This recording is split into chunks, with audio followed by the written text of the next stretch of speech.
안녕하세요. 홍프로 스포츠입니다. 적중하신 가족방분들 모두 축하드립니다. 홍프로 가족방에서 모든 경기, 언어버 및 핸디캡, 최종 조합 공유해드리고 있습니다. 적중률 높은 홍프로 가족방은 고정 댓글에 있는 링크로 문의해 주시기 바랍니다. 6월 21일 유로 2024 4경기 분석 시작하겠습니다. 첫 번째로 슬로베니아 대 세르비아 경기 알아보겠습니다. 먼저 슬로베니아는 1차전에서 보여준 경기력은 상당히 괜찮았다. 일단 세슈코가 경기를 이끄는 모습은 상당히 인상적으로 볼 수 있었고 에너지 레벨이 전반적으로 90분 내내 잘 이어지던 것은 특히 긍정적으로 볼 수 있었다.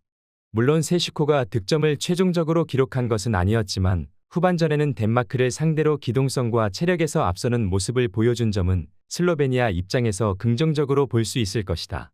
세르비아에 비해서 엔트리가 젊은 것이 이득이 될 수도 있을 것이다. 이어서 세르비아는 상당히 몰아치는 상황도 있었다. 하지만 전반적으로 공격 전개 자체가 상당히 둔탁했다는 점은 부정하기 어려울 것으로 보인다. 특히 잉글랜드를 상대로도 전방 압박에 공격이 끊기는 모습도 보였고 상대 박스 근처에서의 파이널 패스도 상당히 부진했던 모습이다. 일단 세르비아가 수비면에서는 공격에 비해서 아쉽다는 평가이고 코스티치도 부상 소식이 있다. 이래저래 세르비아 입장에서는 1차전에서의 경기력이 올라오지 않았던 셈으로 볼 수 있을 것이다. 슬로베니아가 상당히 괜찮은 상황으로 볼 수도 있겠다. 일단 90분 내내 에너지 레벨을 유지하는 젊은 팀의 특성을 잘 보여주고 있는 모습이다. 세르비아도 상당히 연령대가 높은 엔트리를 구축하고 있는 것이 사실이기도 하다. 세르비아의 전력 대비 전개도 상당히 둔탁한 편이었기 때문에 생각외로 경기 진행이나 공격이 마음대로 풀리는 모습은 아니었다. 슬로베니아 승리를 추천합니다. 두 번째로 덴마크 대 잉글랜드 경기 알아보겠습니다. 먼저 덴마크는 잉글랜드와 세르비아라는 강호들을 상대해야 하는데 이 상황에서 슬로베니아와 비긴 것이 상당히 아쉽다. 에릭센의 클래스가 여전히 킥에서 살아있는 모습이었지만 공격진들이 이를 득점으로 연결시키지 못한 결정력이 매우 아쉬웠던 모습이다. 특히 덴마크의 노쇠화 때문에 전반적으로 후반전에는 슬로베니아에게 슬슬 밀리는 모습이기도 했다. 젊은 선수들이 많은 잉글랜드의 공격진을 제어할 수 있을지는 의문스러운 상황이다. 이어서 잉글랜드는 걱정이 이만저만한 것이 아니다.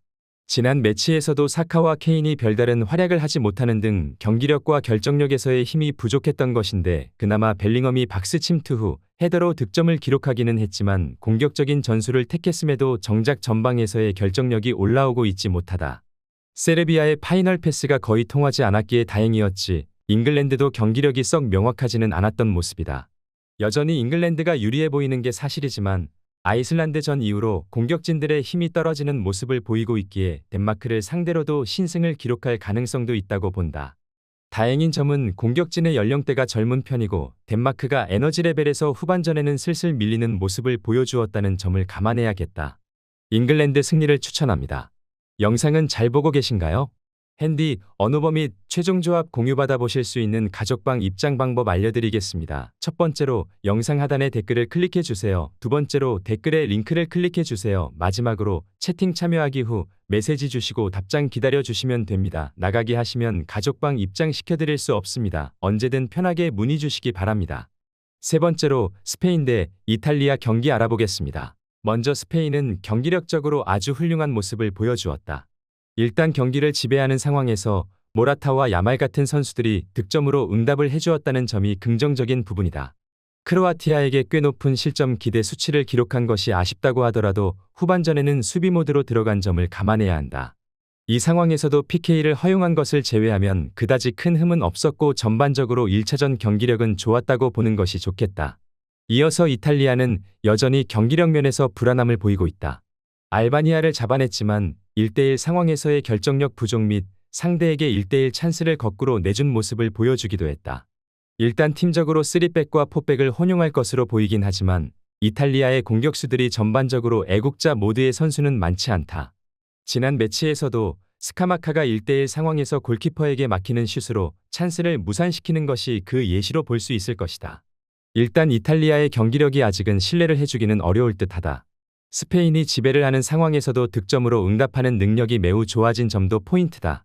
오히려 이탈리아가 알바니아 상대로도 스로인 미스로 실점을 내주거나 1대1 찬스도 내주는 등 수비에서도 안정세를 보여준 것은 아니었다.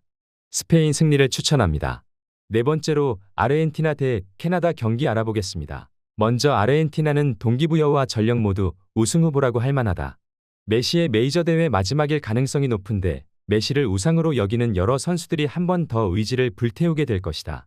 사실 아르헨티나도 철저하게 수비를 하는 팀을 상대로는 메시마저도 고전하는 경우가 있다. 다만 에밀리아노 마르티네즈와 로메로 등 아르헨티나가 수비의 힘으로 버티면서 일격을 가하는 경우도 이제는 자주 볼 수 있는 상태기도 하다.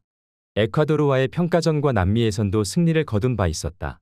이어서 캐나다는 코파 아메리카에서의 성적을 기대하기는 어렵다.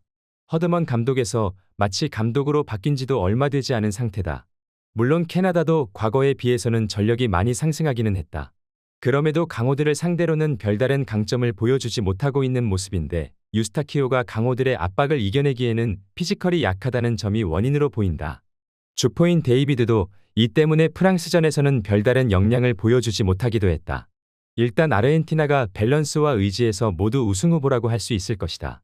냉정하게 캐나다의 전력이 올라왔다고 하지만 주전들의 구성이나 감독의 색깔이 올라왔다고 보기는 어렵다고 생각하는 편이 나아 보이기도 한다.